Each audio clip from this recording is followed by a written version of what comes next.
So hello everyone, welcome you all to the Sports Science Academy.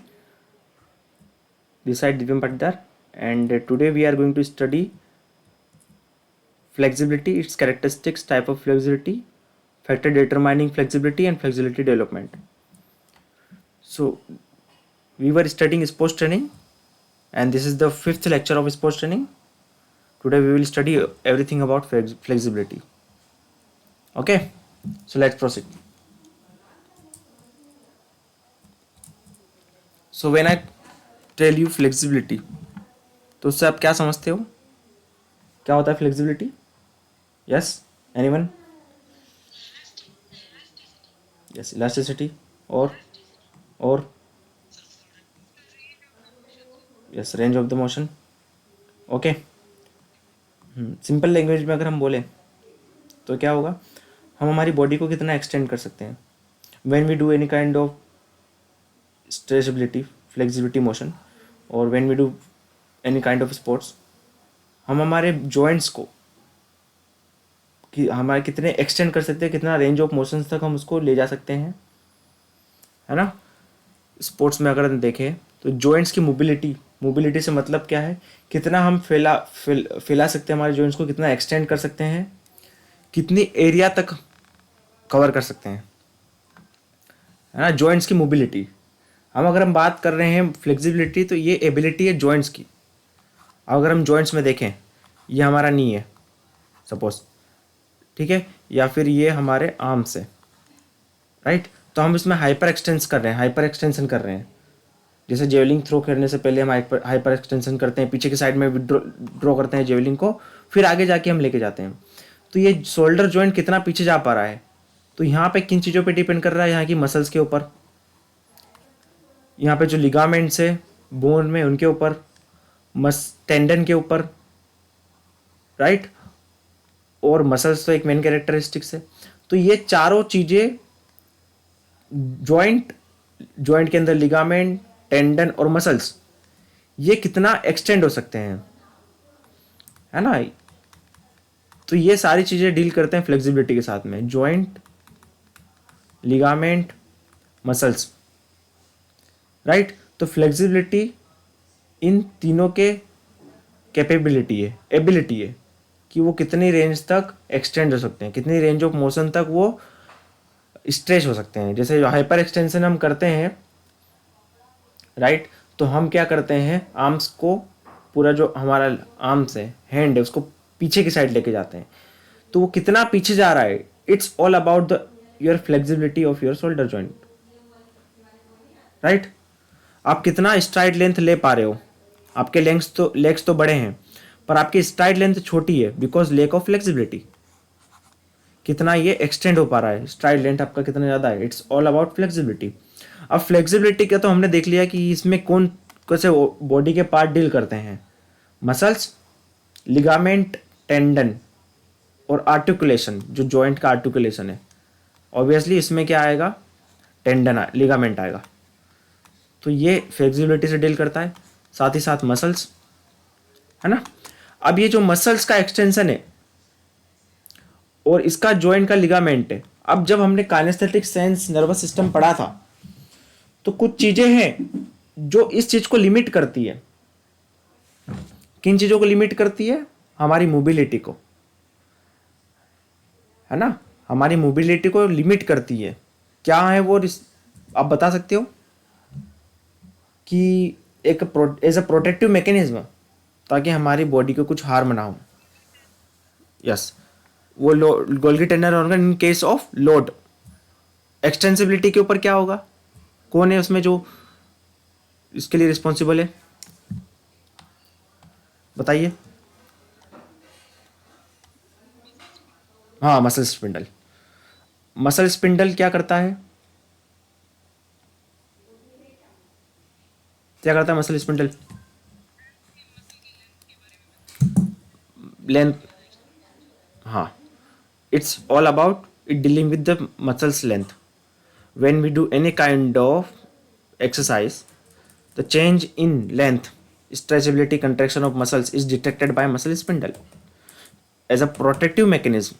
In response to that, brain क्या करता है, वापस से impulse, आपको ये मैंने बता चुका हूँ मसल स्पिंडल के बारे में, ठीक है। मसल्स स्पिंडल के बारे में, ये मसल्स के बीच में होते हैं, पैरेलली रन करते हैं, ये डिटेक्ट करते हैं लेंथ को।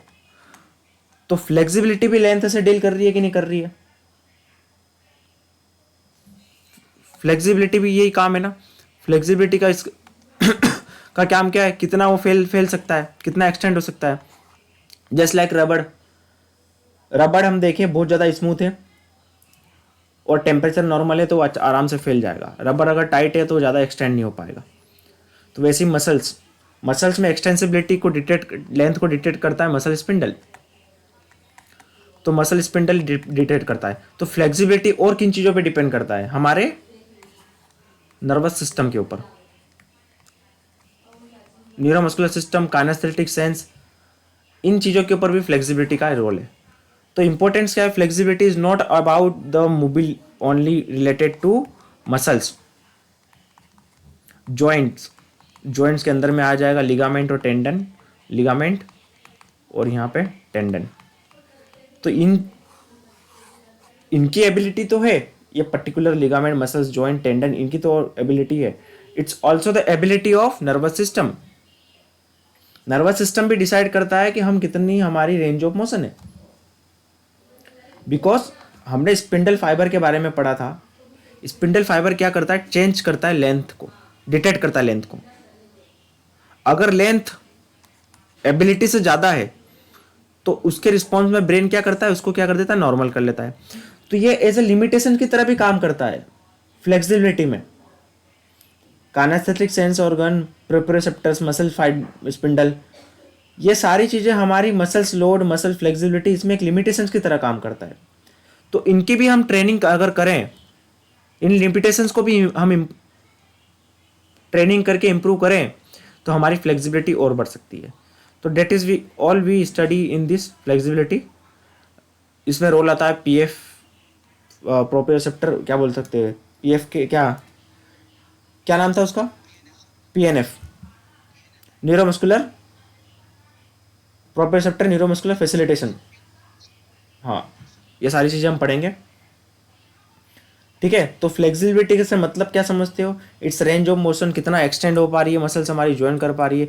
और ये सिर्फ हमारी मसल्स, जॉइंट और इसकी एबिलिटी नहीं है। It's all about the nervous system, it's all about the central nervous system. देखो, it's also depend on nervous system, muscles mobility, joint mobility, suppleness, लचीलापन कितना है मसल्स में, इनके ऊपर भी डिपेंड करता है, राइट। तो समझ रहे हो फ्लेक्सिबिलिटी किन चीज़ों पे डिपेंड करता है? जॉइंट, मसल सपलनेस, है ना, range of motions, this all about flexibility. It's ability to perform movement with greater range of motion और लार्ज एम्पलीट्यूड। ओके, इसमें नर्वस सिस्टम का भी रोल है। अब इसका इंपॉर्टेंस आपको स्पोर्ट्स में पता ही है। To execute movement properly without flexibility we can not utilise our fitness level. किसी भी स्किल को एग्जीक्यूट करने के लिए, मूवमेंट को एग्जीक्यूट करने के लिए, स्ट्रेंथ को एग्जीक्यूट करने के लिए फ्लेक्सिबिलिटी का एक बहुत इंपॉर्टेंट रोल है।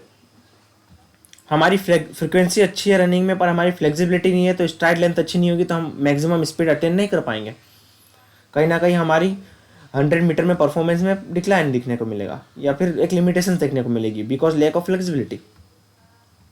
अगर हम वेट लिफ्टर है और फ्लेक्सिबिलिटी नहीं है तो हम मूवमेंट अच्छे से नहीं कर पाएंगे, स्ट्रेंथ कितनी भी हो हमारी मसल्स में। तो flexibility is very important in sports, right. When we do tennis, हम बैक स्विंग लेते हैं तो कितना हाइपर एक्सटेंशन हो सकता है, उतना ही अच्छा स्ट्रेस रिफ्लेक्स हमें देखने को मिलेगा आगे के साइड। तो हाइपर एक्सटेंशन तब होगा जब हमारी मसल में फ्लेक्सिबिलिटी होगी, तभी तो उतना, जितनी फ्लेक्सिबिलिटी होगी उतना ही ज़्यादा हम फोर्सफुल वापस से स्ट्रेस रिफ्लेक्स देखने को मिलेगा। एक रबड़ ऐसा है, दो टाइप के रबड़ है।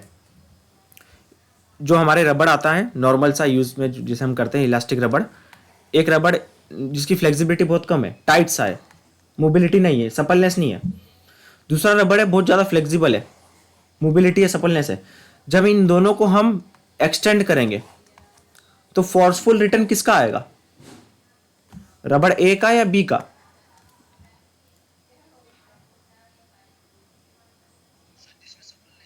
सपलनेस ज्यादा होगी, फ्लेक्सिबिलिटी ज्यादा होगी, इलास्टिसिटी ज्यादा होगी। तो ये सारी चीजें डिपेंड करता है इसके ऊपर। ये स्पोर्ट्स में यूटिलाइजेशन इसलिए सपलनेस, फ्लेक्सिबिलिटी, इलास्टिसिटी। साथ ही साथ फ्लेक्सिबिलिटी इन्वायरमेंटल कंडीशन पे भी डिपेंड करती है।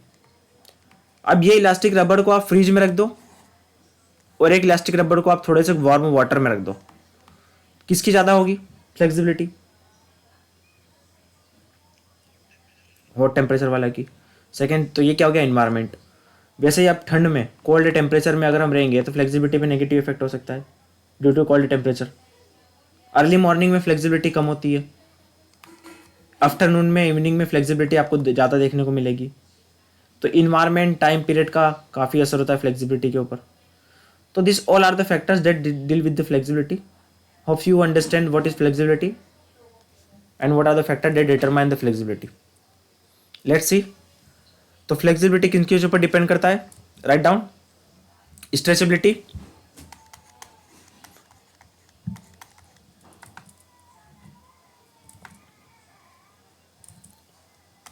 Stretchability. Second factor elasticity. Everyone write down. Mobility and suppleness.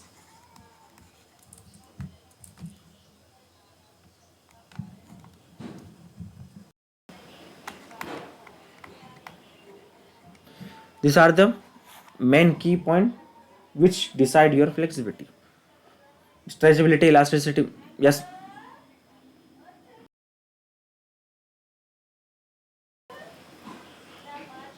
Flexibility, mobility की वजह से ही फ्लेक्सिबिलिटी है।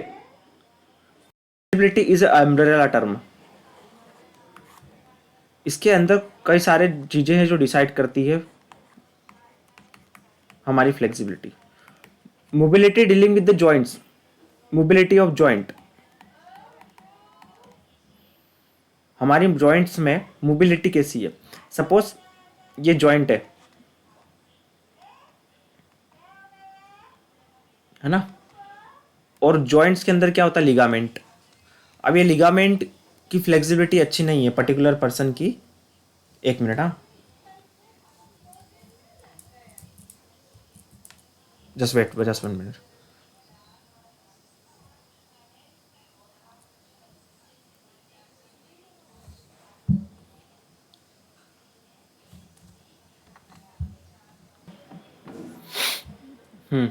तो हम क्या बात कर रहे थे? स्क्रीन स्टॉप हो गई थी ना, शेयर होना। Let me share again 1 second.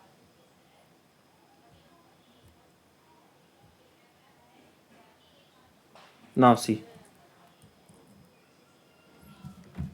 Flexibility is a umbrella term. ये किन चीज़ों पे डिपेंड करता है? स्ट्रेचेबिलिटी के ऊपर। मोबिलिटी की अगर हम बात करें तो it's all about mobility of joint. अगर हमारे जॉइंट्स की मोबिलिटी कम है तो फ्लेक्सिबिलिटी कम होगी। अब मोबिलिटी किन चीज़ों पे डिसाइड करेगा? लिगामेंट के ऊपर। लिगामेंट में इलास्टिसिटी कैसी है ना, it's dealing with the joints mobility. अब जॉइंट्स मोबिलिटी किन चीज़ों पे डिपेंड करता है? तो लिगामेंट की मोबिलिटी कैसी है, लिगामेंट में फ्लेक्सिबिलिटी कैसी है, क्या ये टाइट है, स्टिफ है, या फिर इलास्टिक है? ट्रेनिंग के थ्रू इसमें इंप्रूवमेंट लाता है। जो पर्सन अनट्रेंड है उनके लिगामेंट और जो मोबिलिटी रहेगी जॉइंट्स की वो कम रहेगी। दूसरा है स्ट्रेंथ के ऊपर। और आप देखो कुछ पर्सन्स होते हैं जो बहुत ज़्यादा वेट ट्रेनिंग कर लेते हैं, बहुत ज़्यादा जो मसल्स बिल्ड कर लेते हैं, उनकी जॉइंट की मोबिलिटी कम होती है। सपोज आपने देखे होंगे बहुत ज़्यादा जो फिजिक वाले, जिनका बाइसेप्स बहुत बड़ा हो चुका है, बाइसेप्स जिनके साइज बहुत ज़्यादा बड़े हैं, तो उनकी जॉइंट्स की मोबिलिटी कम रहती है, तो अल्टीमेटली फ्लेक्सिबिलिटी कम रहती है। Got it? समझ में आया? ठीक है, हाँ। तो mobility it's here, it's related to joints mobility and ultimately we can replace in some conditions, we can say mobility in place of flexibility, right? But here in this respect we are just specifically talking about the joints mobility. Write down joints mobility or mobility of joints. Got it? आगे बढ़े. तो these are the factors.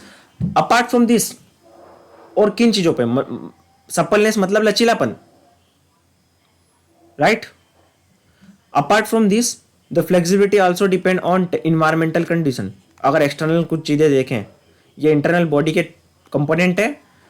External चीज़ें देखें तो environmental condition, environmental condition में क्या देखिए, cold temperature है या हॉट टेम्परेचर है बाहर का, उसके ऊपर भी डिपेंड करेगा flexibility. Your training age, your sports, gender. Females have more flexibility than male. Female possess more flexibility than male,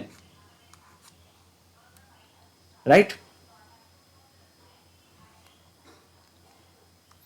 तो ये सारी चीजें हैं फ्लेक्सिबिलिटी के related.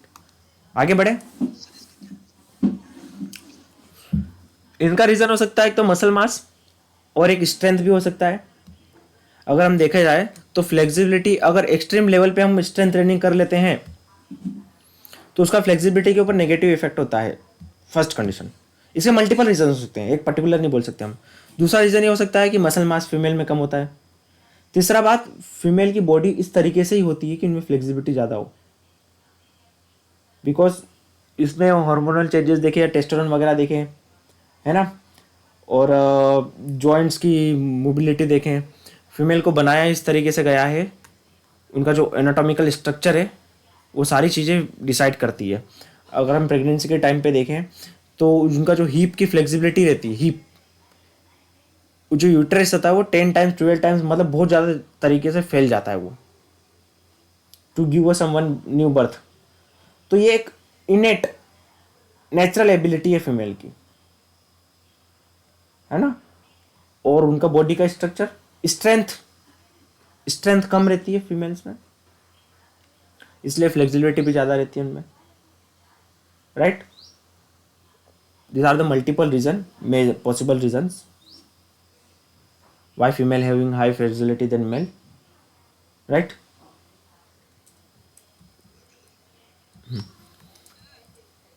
Yes.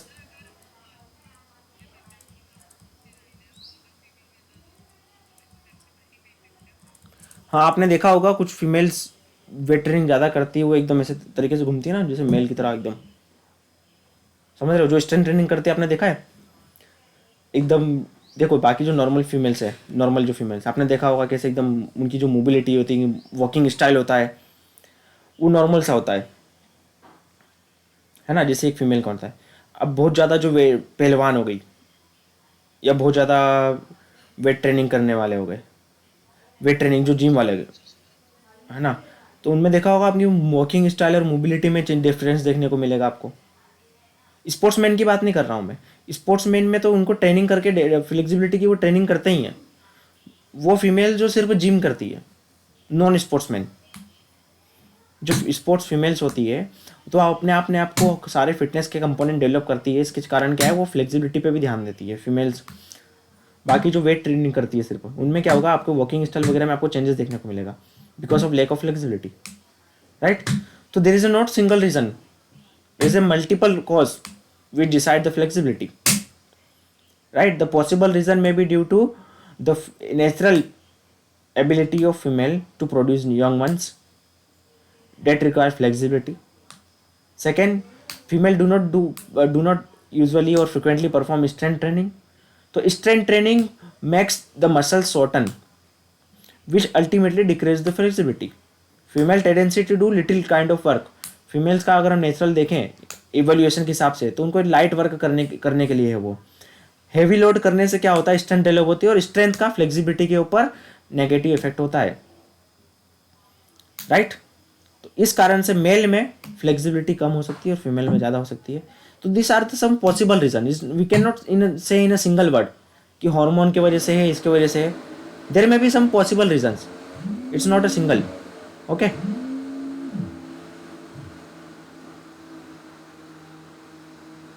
Got it? Okay, suppleness क्या होता है? Suppleness is the ability of muscles to remain in a state of low tension, thereby allowing for smooth and easy movement of limb. समझ रहे हो? सप्पलनेस क्या होता है? Remain in a low tension means it's all about muscle tone. हम लो tension में रहे, हमारी मसल्स अननेसेसरी स्ट्रेस ना हो मसल्स के ऊपर. It's also ability of your nervous system.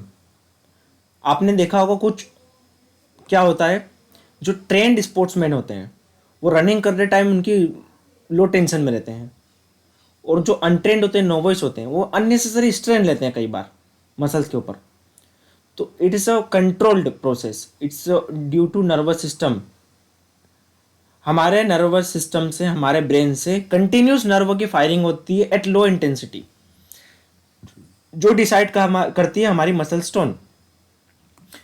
If unnecessary strain produce in our body which ultimately decrease our flexibility. आपने कुछ देखा होगा, कुछ लोग स्टिफ रहते हैं, स्ट्रेंथ होती है उनमें, हम बोलते हैं अनकोऑर्डिनेट वे में है, मोबिलिटी उनकी अच्छी नहीं होती है ना. तो ये क्या होती है, उनमें सप्पलनेस कम होती है. मसल स्टोन का मतलब क्या होता है कि continue to remain in a state of contraction, partially contracted state में. हम कपड़े की तरह लूज तो नहीं हो जाते ना, हम सिटिंग टाइम पे भी मसल्स कंट्रैक्टेड है इन अ पार्सली स्टेट ऑटोमेटिकली. तो ये क्या है, सप्पल. आप किसी पर्सन में क्या होता है, ये जब एक्सेस अमाउंट में कंट्रैक्शन होता है, मसल स्टोन बढ़िया है, टेंशन हाई हो जाए, तो उसके वजह से क्या होता है कि मोबिलिटी पे नेगेटिव इफेक्ट होता है और फ्लेक्सिबिलिटी पे नेगेटिव इफेक्ट होता है. Mobility pertains to degree of movement possible in a different phase of joints. So that's all about the ability of your joints, how much it can be extend. And if specifically talk about the joints, it is related to the ligament and the muscle mass and the ability of your muscles to extend, its elasticity of the muscles, that all decide the mobility of the joint. And ultimately this all factors, suppleness, mobility, stretchability, and elasticity, decides the flexibility. Okay, flexibility is the umbrella term under which these all are the factors that decide the flexibility. Got it? Yes, clear it? Okay, next, insufficient flexibility can lead to following difficulties. If you having a less of flexibility, less flexibility अगर आपकी, तो क्या होगा, simple सी चीज़ें आपको पता है ना. एक्यूरेसी नहीं रहेगी, राइट. स्पोर्ट्स में मूवमेंट हम अच्छे से नहीं कर पाएंगे, मसल्स में इंजरी होगी. इंजरी क्यों होगी बताओ, फ्लेक्सिबिलिटी अगर कम है तो इंजरी क्यों होगी? यस, एनीवन, एक ही करके. यस, नहीं, ये तो बच्चों वाला रीज़न है. Tell me the reason, tell me the logic.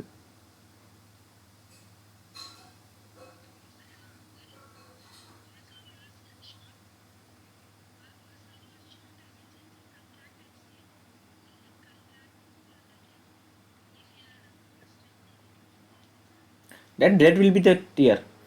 Yes, it may be a reason, one of the reason. Yes, tell me more reason.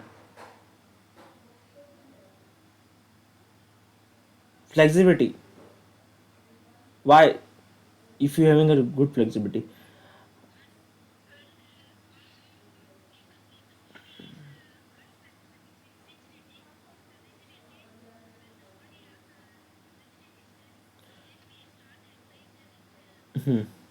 Listen.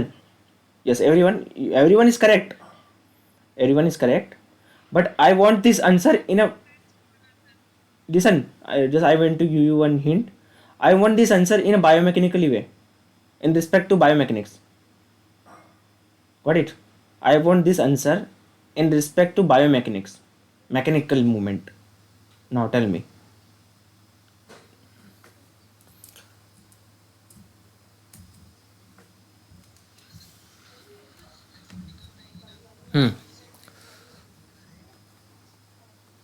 Okay, let me. Okay, ये भी हो सकता है। देखो मैं बताता हूँ आपको, हमारी बाइक में शॉक ऑब्जर्वर होता है हैं? हाँ, आप तो बता दोगे ना। ये बाइक है, अब इसमें कुछ भी जर्क लगा, बाइक में जर्क लगा तो क्या करता है, ये शॉक को ऑब्जर्व करता है। क्यों? कि इलास्टिक है, यहाँ पे शॉक ऑब्जर्वर क्या है, इलास्टिक है। अगर ये इसकी जगह में यहाँ पे एक आयरन की रोड से रिप्लेस कर दूं, शॉक ऑब्जर्वर की जगह मैं यहाँ पे कोई आयरन की रोड लगा दूं, तो क्या ये जर्क को शॉक कर पाएगा, ऑब्जर्व कर पाएगा? जो पर्सन बैठा है उसको लगेगा ना शॉक, पूरी बाइक को लगेगा ना, लगेगा कि नहीं लगेगा? अगर स्प्रिंग को मैं आयरन से रिप्लेस कर दूं तो बताओ क्या होगा? What if I replace this, है ना, इसको मैं रिप्लेस कर दूं आयरन से, तो लगेगा शॉक, लगेगा पूरा। जो भी यहाँ पे ये जो चल रही है यहाँ पे आराम से गड्ढा आया अचानक से बाइक, तो लगेगा ना। क्यों लगेगा? क्योंकि आयरन के रोड में फ्लेक्सिबिलिटी नहीं है, स्प्रिंग में क्या इलास्टिसिटी है, फ्लेक्सिबिलिटी है। वैसे he when you do landing, अब इसमें होता क्या है, it increase the time of observation of force, time को बढ़ा देता है। जो फोर्स लगता है ना उसके टाइमिंग को बढ़ाता है। अल्टीमेटली ये करता क्या है, मैकेनिकली बायोमैकेनिकली हम प्रिंसिपल देखें इसका। आपने देखा होगा कैच, जब विकेट कीपर कैच करता है तो आर्म्स को पीछे की साइड विड्रॉ करता है। वो क्यों करते हैं, वो क्यों करते हैं? Why they are just drawing their arms back side when after just after immediately after catching? What is the reason? To to increase the time, ultimately exact increase the time of force. जो force लग रहा है ना उसके time को बढ़ाते हैं, तो टाइम के पोर्शन को बढ़ने की वजह से क्या होगा, इसका इंपैक्ट कम होगा। ये रीजन है।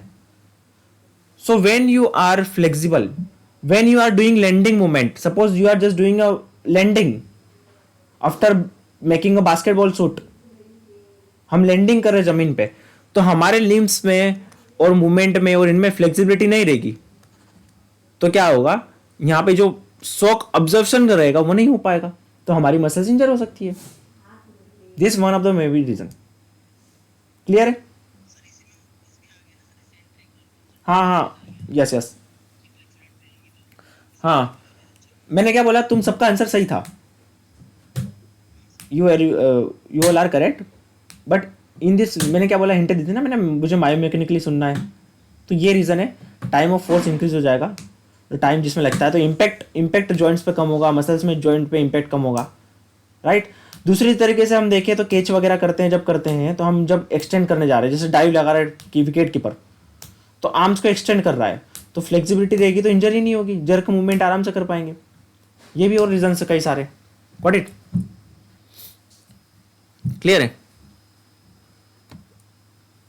तो बाकी अल्टीमेटली तो नॉर्मल सी चीज़ें हैं इसमें, no need to explain, accuracy, mobility, lack of injury and all.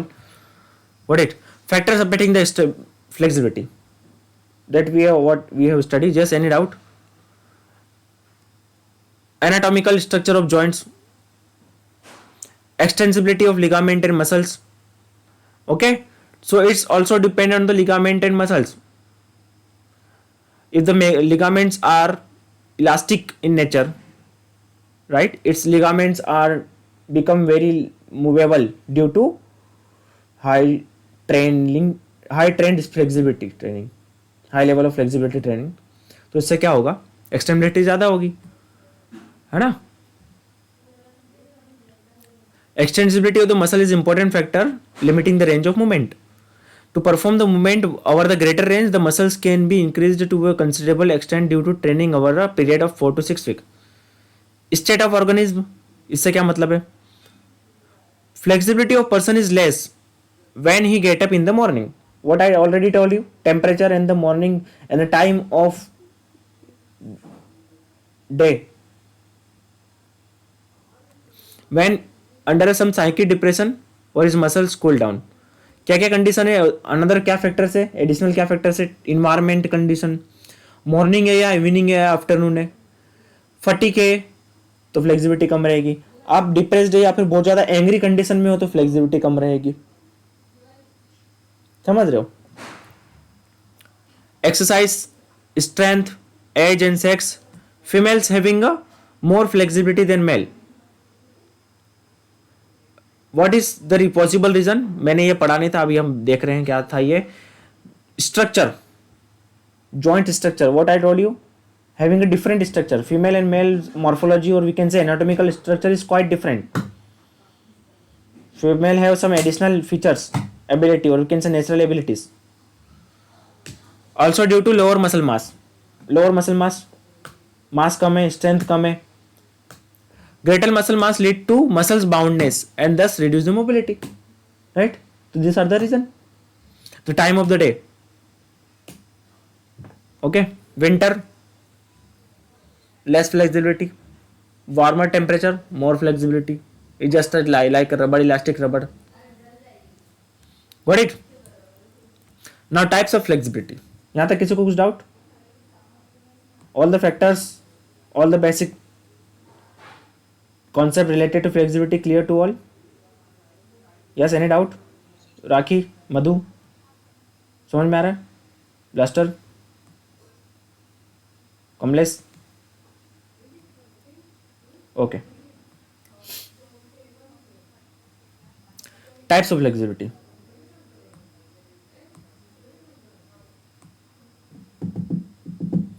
Types of flexibility, passive flexibility and active flexibility.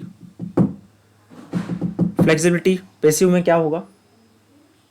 Suppose you are doing with the help of assistant, some kind of assistant or some kind of external help, है ना। जब भी आपको ये passive और active का मतलब दिखे, पैसिव डिफ्यूजन, एक्टिव डिफ्यूजन, आपने सुना होगा। पैसिव एक्टिव कई बार आपने ये वर्ड देखे होंगे। तो एक्टिव का मतलब क्या होता है? जिसमें एनर्जी चाहिए, खुद की प्रोसेस चाहिए, खुद को एफर्ट लगाना पड़ रहा है। एक्टिव का मतलब इन जनरल वे, सबसे पहले एक्टिव का मतलब देखिए। कई बार आपको एक्टिव, या आपने सुना होगा active diffusion, passive diffusion. Active और पैसिव में मेन डिफरेंस क्या है? It's required effort, it's required energy. और ये क्या है? Less effort. एफर्ट में क्या होगा? लेस होगा। एनर्जी में we can say no requirement of energy और very less requirement of energy. ये मेन डिफरेंस है फ्लेक्सिबिलिटी एक्टिव और पैसिव वर्ड में, है ना। तो एक्टिव में क्या है? एफर्ट रिक्वायर्ड है। अब डिफ्यूजन की अगर हम बात करें, हमने देखा होगा डिफ्यूजन ऑफ ऑक्सीजन और कार्बन डाइऑक्साइड और एनी हीमोग्लोबिन। तो दो टाइप के डिफ्यूजन आपको देखने को मिलेंगे, एक्टिव, फ्लेक्सिव। एक्टिव डिफ्यूजन में क्या है? एनर्जी चाहिए, एटीपी चाहिए डिफ्यूजन के लिए, और पैसिव जो ऑटोमेटिकली होता है। वैसे ही फ्लेक्सिबिलिटी अगर में देखें हम, एक तो एक्टिव फ्लेक्सिबिलिटी मतलब विदाउट एक्सटर्नल हेल्प, जो खुद से कर रहे हैं हम खुद से जो भी फ्लेक्सिबिलिटी का वर्कआउट कर रहे हैं, हम स्ट्रेचिंग कर रहे हैं without any help, external help, that is active flexibility. That means active flexibility required more effort, more energy. अपने आप में एक उसको एफर्ट चाहिए, एनर्जी चाहिए, खुद से कर रहे हैं हम। और पैसिव फ्लेक्सिबिलिटी मतलब हम किसी की हेल्प से कर रहे हैं, with the help of external. It's required less energy, less effort, खुद के रिस्पेक्ट में लेस एफर्ट चाहिए। सामने वाला पर्सन एफर्ट लगाएगा आपकी फ्लेक्सिबिलिटी कराने के लिए। Got it? समझ में आया डिफरेंस एक्टिव और पैसिव में? If you classify active flexibility further, static और डायनामिक। स्टैटिक मतलब ड्यूरिंग रेस्ट और डायनामिक मतलब ड्यूरिंग मूवमेंट। Got it? तो this are the basic types of flexibility. It's very simple, you don't need to put too much explanation, may be clear to all. Methods of developing flexibility. Now see, there is a various kind of method of developing flexibility. Ballistic method, slow stretching method, slow stretching and holding method, or PNF method, proprioceptive neuromuscular facilitation. So these are the various type of flexibility development. Let's talk about the ballistic method. Ballistic method का मतलब होता है swinging movement. जैसे pendulum होता है, या एक type की आप रिथमिक स्विंगिंग कर रहे हो। जैसे एक टाइप की योगा होती है डायनामिक योगा, है ना। स्लो सॉन्ग्स पे क्या होता है, जैसे वो करते हैं ना, मूवमेंट्स करते हैं, साइडवर्ड लॉन्जेस करते हैं, फॉरवर्ड लॉन्जेस करते हैं, आर्म्स को ऐसे लेके जाते हैं, फिर कर्ल करके इधर क्रॉस करते हैं। तो जो स्लो रिदमिक मूवमेंट्स की एक्सरसाइज हो गई, it's a dynamic in nature. Swinging की पॉइंट क्या है, बैलिस्टिक मेथड में लिखो, की पॉइंट क्या है, swing in a rhythmic manner. This is the key point, write down. Ballistic method, swing in a rhythmic manner. Swing movement results in stress reflex of antagonist muscles that creating hindrance in performance our great range of movement. Now I already told you about the stress reflex repeatedly, frequently. Stress reflex क्या होता है, mitotic reflex भी बोलते हैं जिसको, जब हमारे किसी भी ऑर्गन को हम मसल्स को स्ट्रेच करते हैं, ओवर स्ट्रेच करते हैं, ज़्यादा इसकी लेंथनिंग बढ़ा देते हैं, स्ट्रेच करते हैं, तो हमारा ये जो प्रोटेक्टिव मैकेनिज्म है, जो मसल स्पिंडल है, वो ब्रेन में क्या भेजेगा, कमांड भेजेगा। क्या ब्रेन को जाके बोलेगा सर हमारी मसल्स लिमिट से ज़्यादा स्ट्रेच हो चुकी है, तो उसके रिस्पॉन्स में ब्रेन क्या करेगा, तुरंत मसल्स को क्या कर देगा, मसल्स को क्या कर देगा, रिलैक्स कर देगा। That is a stress reflex, the immediate action. और ये यहाँ से नहीं होगा, मैंने इसको यहाँ पे नहीं बनाना था, इसको मैं बनाना था डायग्राम को यहाँ से, स्पाइनल कॉर्ड से। जो भी रिफ्लेक्सेशन होता है वो इसका रिस्पॉन्स जनरेट होता है स्पाइनल कॉर्ड से, ये बात ध्यान रखना। जहाँ पे आपको ये वर्ड दिखे reflex, reflex action, whatever kind of reflex action, stress reflex और any kind of reflex, remember the response is generated from spinal cord itself because it is automatic and it's take very very less time, तुरंत होता है। तो जो भी reflex actions होगा, any kind of actions that is an reflex in nature, उसका response brain से नहीं आता, उसका रिस्पॉन्स आता है स्पाइनल कॉर्ड से। तो जैसे ही हमने स्ट्रेचिंग करी, तुरंत हमारी रिस्पॉन्स में क्या होगा, अगर ओवर स्ट्रेचिंग हो जाती है तो रिस्पॉन्स में क्या होगा, मसल्स रिलैक्स हो जाएगी, that is a stress reflex. तो ये सारी चीजें आपको देखने को मिलेगी कई बार, टर्म रिपीटेड, ठीक है। तो what is ballistic method, swinging movement, smooth rhythmic swinging movement, जिसके वजह से हमारी फ्लेक्सिबिलिटी की ट्रेनिंग करते हैं हम, जस्ट लाइक डांस उस टाइप का करते हैं, एकदम स्मूथ वे में, विदाउट एनी फर्दर जर्किंग, धीरे धीरे लेके जाते हैं। और क्लासिकल डांस आपने देखे होंगे भरतनाट्यम वैसे टाइप के, समझ रहे हो।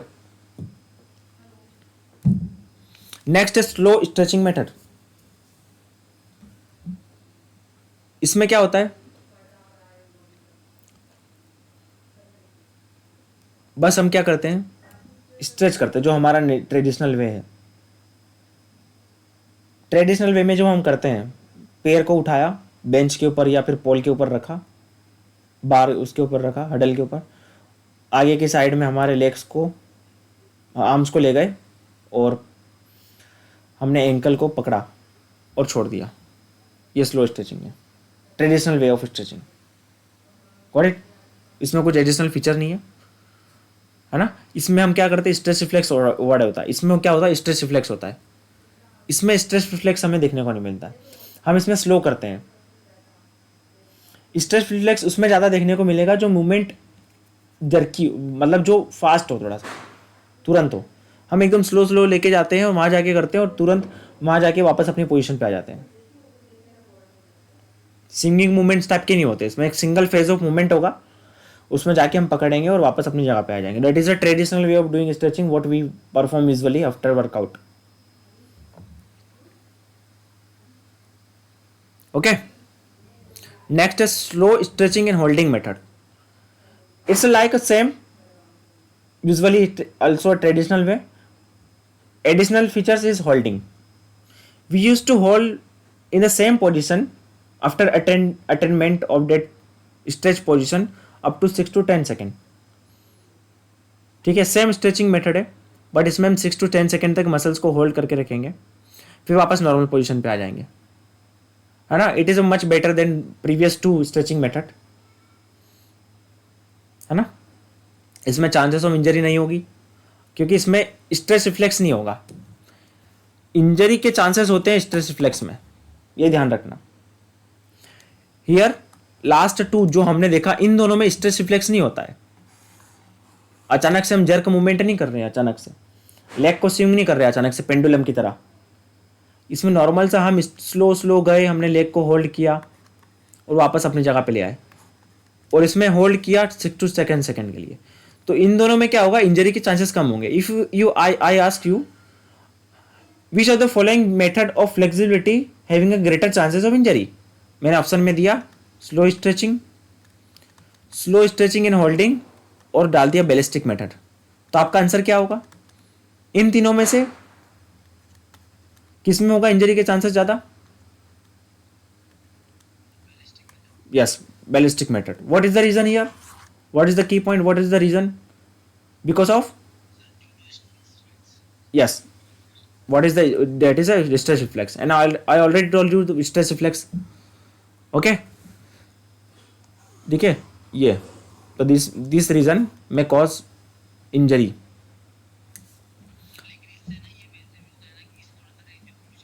हाँ, यस, बेनिफिशियल तो रेंज ऑफ मोशन तो बढ़ सकता है। एक और मेथड है जिसमें हम इसका इस्तेमाल करेंगे, बस उसका तरीका थोड़ा सा अलग है।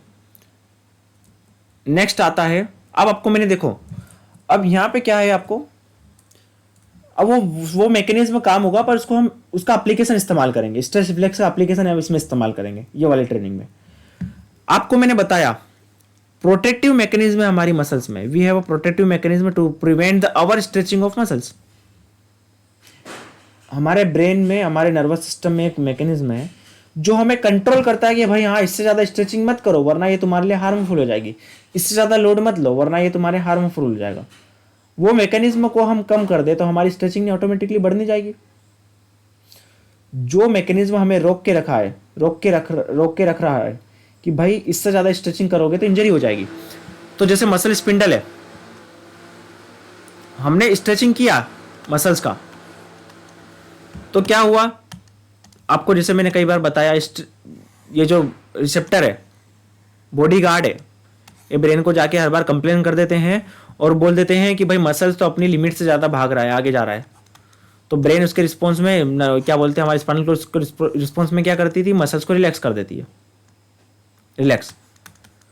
तो इस चीज़ को अगर हम इस्तेमाल करें तो इससे हम फ्लेक्सिबिलिटी को बढ़ा सकते हैं। अब मसल्स अगर रिलैक्स हो चुकी है एक बार, तो हम अगेन वो चीज़ को रिपीट करेंगे। तो मसल्स रिलैक्स होने के बाद में हमें फ्लेक्सिबिलिटी ज़्यादा देखने को मिलेगी ना, as compare to first second term में हमें फ्लेक्सिबिलिटी ज़्यादा देखने को मिलेगी कि नहीं मिलेगी, क्योंकि ब्रेन ने तो मसल्स को रिलैक्स कर दिया। वापस नॉर्मल पोजीशन पे आएंगे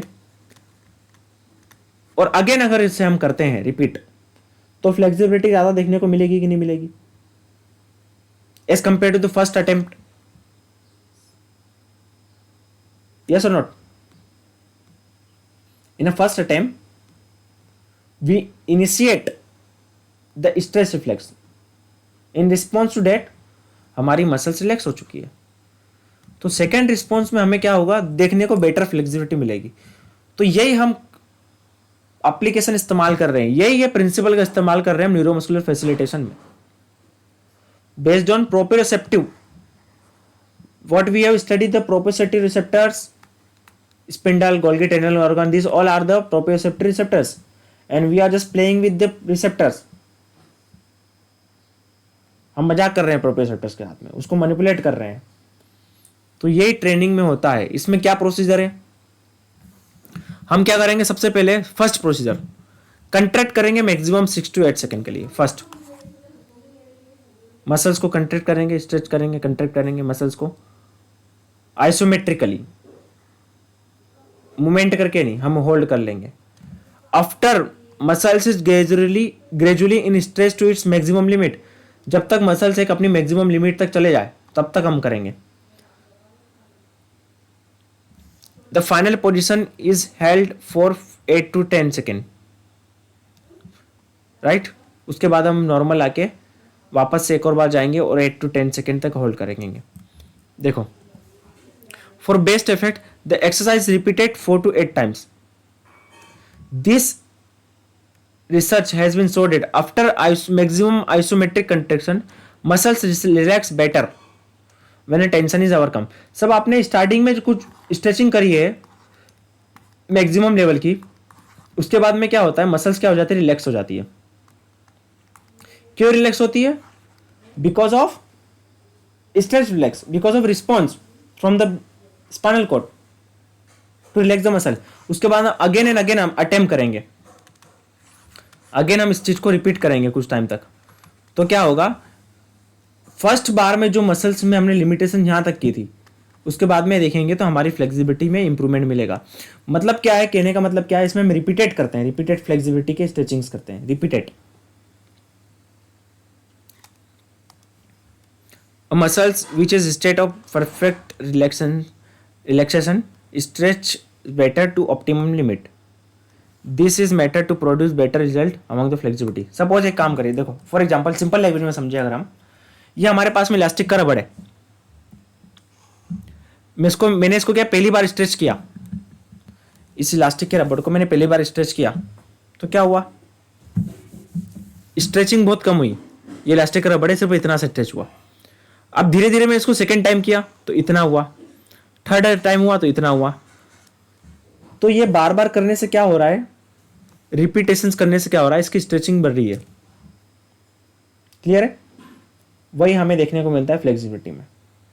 जब एक बार किया तो ये क्या हुआ, स्ट्रेचिंग करने से क्या हुआ, मैक्सिमम लिमिट हमारी ये थी, नेक्स्ट टाइम पे at every attempt your ability of extending muscles increases because in every phase your muscles got relaxed through the nervous system, through the stress reflex.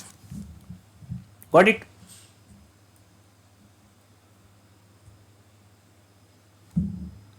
अब इसके रीजंस क्या थे, ऑटोजेनिक इनहिबिशन, रेसिप्रोकल इनहिबिशन।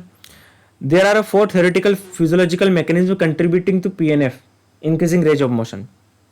क्या थे, stress relaxation. अब जैसे मैंने आपको बताया ऑटोजेनिक इनहिबिशन के बारे में, आपको मैंने बताया था, रेसिप्रोकल इनहिबिशन के बारे में आपको बताया मैंने, स्ट्रेस रिलैक्सेशन के बारे में आपको बताया। This already we have studied in nervous system, है ना। तो अल्टीमेटली क्या करते हैं हम इसमें, क्या करते हैं, मतलब अल्टीमेटली हमारी बॉडी में प्रोटेक्टिव मैकेनिज्म है, राइट। क्या होता है, जब भी लेंथ में ज़्यादा चेंजेस देखने को मिलता है या मसल्स के ऊपर लोड आता है ज़्यादा, तो वो क्या होगा, ब्रेन में जाएगा और उसके रिस्पॉन्स में क्या होता है, मसल्स क्या होती है, रिलैक्स होती है। तो ये मैकेनिज्म का हम इस्तेमाल कर रहे हैं अल्टीमेटली, कि मसल्स को जब हम लेंथनिंग में चेंजेस करेंगे, स्ट्रेचिंग करेंगे या फिर मसल्स को लोड देंगे, तो उसके रिस्पॉन्स में क्या मिलेगा, हमें रिलैक्सेशन मिलेगा। तो अगर मसल्स रिलैक्स होगी उसके रिस्पॉन्स में, हमने एक बार छोड़ दिया, रिलैक्स कर दिया, फिर हम अगेन इस चीज को अटेम्प्ट करेंगे अगेन, तो you find muscles in a relax state and that relax state is beneficial to do again upcoming stretching exercise. Muscle relax हो चुकी है, इसको हमने अगेन स्ट्रेचिंग किया, फिर ये प्रोसेस अगेन हुआ कि लेंथनिंग में चेंज हुआ, लोड हुआ, फिर मसल्स वापस हमें रिलैक्स देखने को मिली, फिर अगेन हमने ये स्ट्रेचिंग दी, तो स्ट्रेचिंग देने के वजह से क्या हुआ, लोड बढ़ा और लेंथ में चेंजेस हुआ, और जब लोड और लेंथ में चेंजेस देखने को मिलता है तो मसल्स क्या होती है, अगेन रिलैक्स होती है। तो आप क्या देखोगे, आपको क्या देखने को मिलेगा, इससे क्या होगा, हमारी फ्लेक्सिबिलिटी बढ़ेगी, because your muscles got relax. Got it? Got it? This point? Write down. PNF. PNF में लिखो स्ट्रेचिंग। समझ में आ रहा है इन्नू? रीचा कॉम्प्लेक्स स्ट्रेचिंग, ठीक है। अब ये स्ट्रेचिंग से क्या होगा, GTO मेनली इसमें स्पिंडल काम करेगा, स्पिंडल, ठीक है, ये ब्रेन है ना। इसके रिस्पॉन्स में क्या, वही डायग्राम बना के रखो, फिर क्या होगा, muscles got relax. Now again stretching, because you are initiating the second stretching from where your muscles got already in a relaxed position, relax position का इस्तेमाल कर रहे हैं हम मसल्स में। तो न्यू स्ट्रेचिंग करेंगे तो अगेन क्या होगा, रिलैक्स, जब हम होल्ड करके छोड़ देंगे। अब यहाँ पे मेन चीज़ क्या ध्यान रखना है, इसको मैक्सिमम लिमिट में लेके जाते हैं, तभी हमें ये बेनिफिट देखने को मिलेगा। हम नॉर्मल से स्ट्रेचिंग करेंगे तो मसल से रिलैक्स नहीं होगी, मसल्स रिलैक्स नहीं होगी। इसको हम जब हम मैक्सिमम लेवल पे जाएंगे तभी मसल्स रिलैक्स होगी, क्योंकि तभी तो ये काम करेंगे जीटीओ और मसल स्पिंडल फाइबर, तभी तो काम करेंगे जब हम मैक्सिमम लिमिट में जाएंगे। गॉट इट, क्लियर है, इसका स्क्रीनशॉट ले लो। तो ये था फ्लेक्सिबिलिटी के बारे में। It's all about flexibility training, it is very little and very easy chapter.